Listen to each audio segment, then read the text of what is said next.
বাংলাদেশের নেতা এরকম হবে না। এখানে আজকে যিনি সদস্য হিসাবে জয়েন করবেন ইনিও এই দলের প্রধান হতে পারবেন। আমাদের দলের গঠনতন্ত্র প্রক্রিয়া দিন আছেন, অলমোস্ট হয়ে গেছে, আমরা সেটা দিব।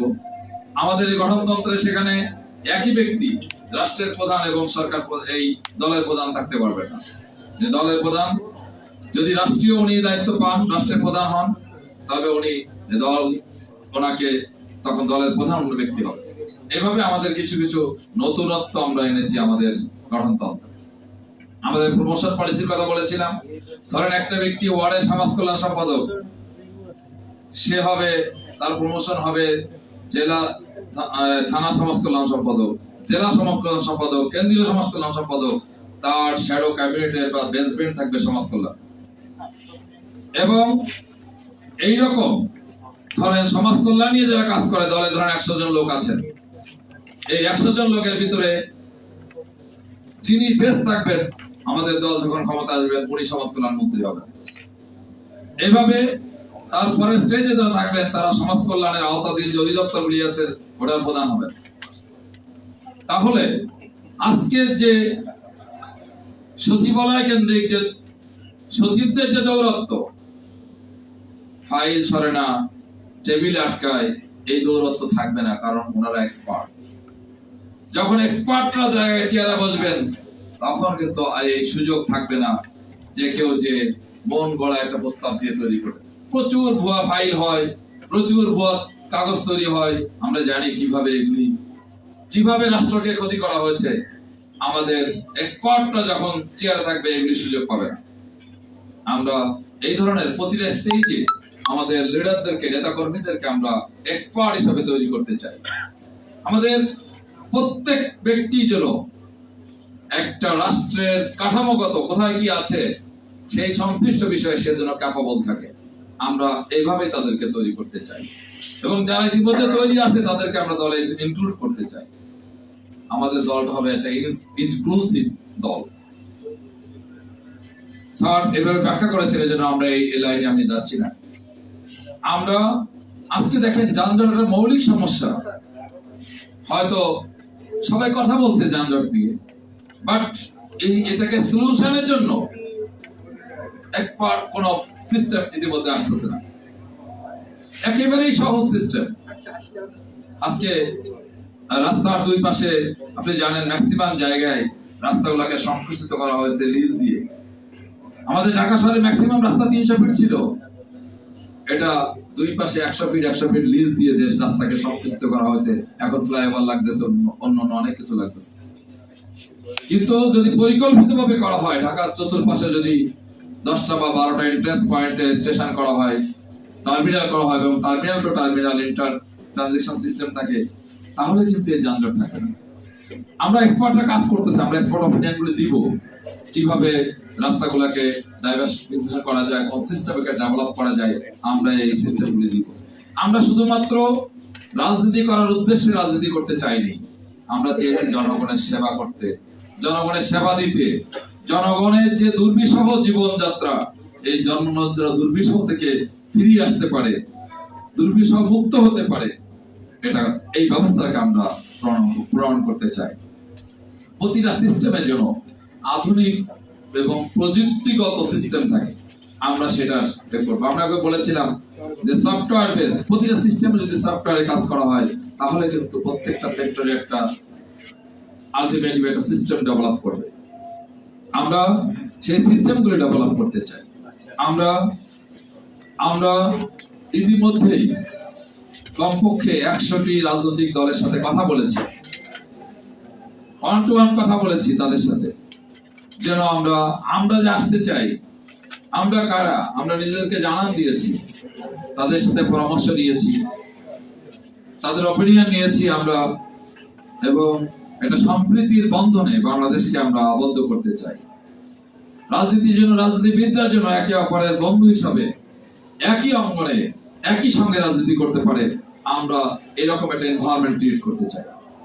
আমরা চাই বাংলাদেশ সে জনগণ এই প্রতি 10 বছর পর পর তার রক্তদানের মধ্য দিয়ে, বারবার রক্তক্ষরণের মধ্য দিয়ে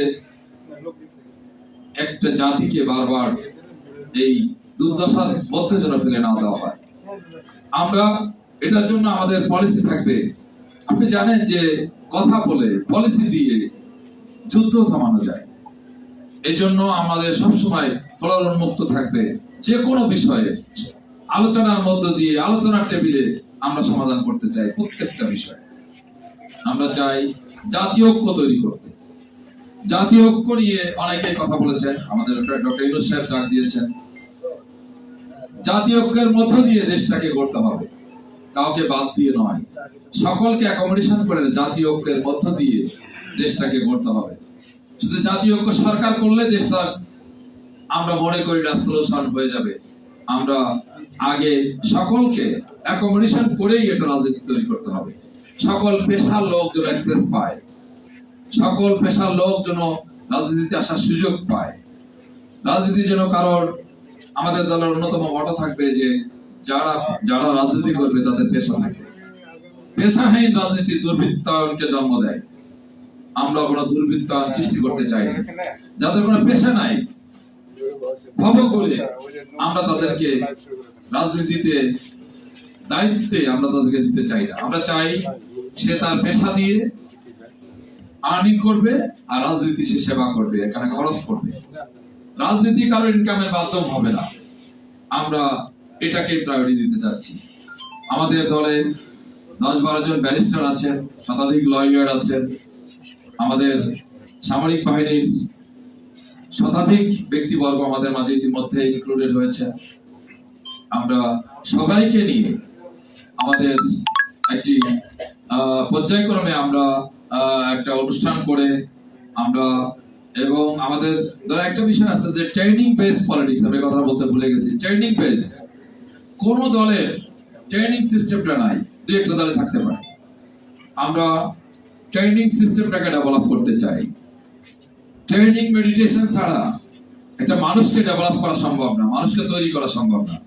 আমরা ট্রেনিং মেডিটেশন সহ একটা মানুষকে তৈরি কিভাবে করা যায়, তার স্কিলকে কিভাবে ডেভেলপ করা যায়, আমরা এই ডিপার্টমেন্টে কাজ করতে চাই এবং কাজ করতে চাই। আমরা অনেকগুলি পদক্ষেপ নিয়েছি। প্রতিটা পদক্ষেপ আপনাদেরকে সাথে নিয়ে আমরা এগিয়ে যেতে চাই। প্রতিটা পদক্ষেপে আপনাদেরকে আমরা কাছে রাখতে চাই, পাশে রাখতে চাই। আপনাদেরকে সাথে করে আমরা যে যাত্রা আজকে শুরু হলো, এই যাত্রা পর্যায়ক্রমে আমরা এগিয়ে নিতে চাই। আমরা হয়তো শুরু করে গেলাম, হয়তো এটা সাকসেসফুলি হয়তো নেক্সট জেনারেশন হবে বা পরের জেনারেশন হবে, কিন্তু আমরা শুরু করে গেলাম। আমরা চাই, আমরা যে ধরনের একটা রাষ্ট্র দেখতে চাই, যে ধরনের ওয়েলফেয়ার স্টেট দেখতে চাই, যে ধরনের, আমরা যখন ইউরোপ, আমেরিকা বা উন্নত বিশ্বে যখন যাই, তখন সে তাদের এনভায়রনমেন্ট আমরা যখন দেখি, আমরা আফসোস করি যে না, আমাদের দেশটা তো এরকম হতে পারে। আমাদের দেশের যুবকরা, আমাদের দেশের স্টুডেন্টরা, ভালো ছাত্ররা দেশ থেকে অন্যত্রে চলে যাচ্ছে। তারা মনে করে এই দেশ তো স্পয়েল হয়ে গেছে, এখানে আমাদের আর ক্যারিয়ার তৈরি করা সম্ভব নয়। আমরা তাদের জন্য ক্যারিয়ার তৈরি করে দেওয়ার জন্য ব্যবস্থা করতে চাই। আমরা তাদের জন্য তাদের স্পেস তৈরি করে দিতে চাই। আমরা ব্যবসা বান্ধব পরিবেশ সৃষ্টি করতে চাই। আমরা চাই ব্যবসায়ীদেরকে স্পেস দিতে, যেন দেশ বিদেশের ব্যবসায়ীরা এখানে ইনভেস্টমেন্ট করে, তারা এখানে এসে ব্যবসা পরিচালনা করে, এই দেশকে যেন ডেভেলপমেন্টে তারা সুযোগ রাখে।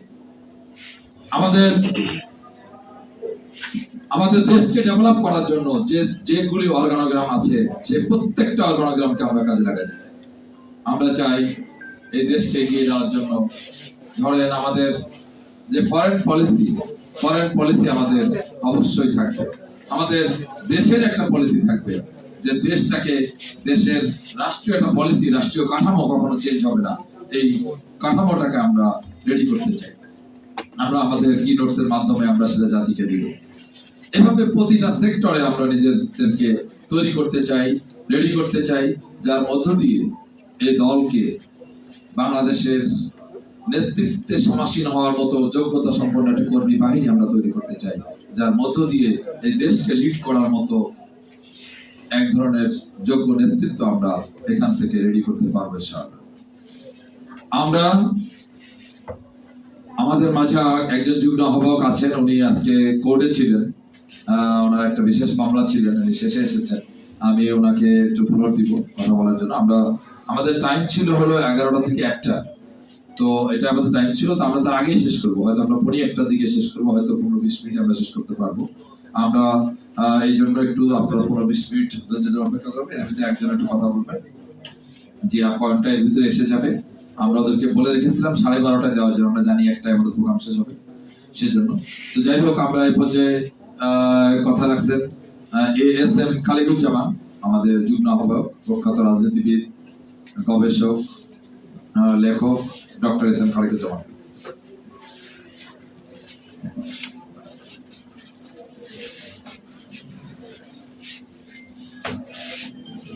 আসসালামু আলাইকুম।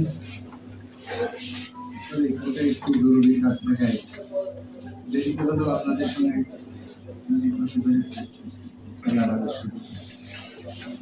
আজকে বাংলাদেশ গণতান্ত্রিক শক্তি রাজনৈতিক দলের আজকের অনুষ্ঠানের সভাপতি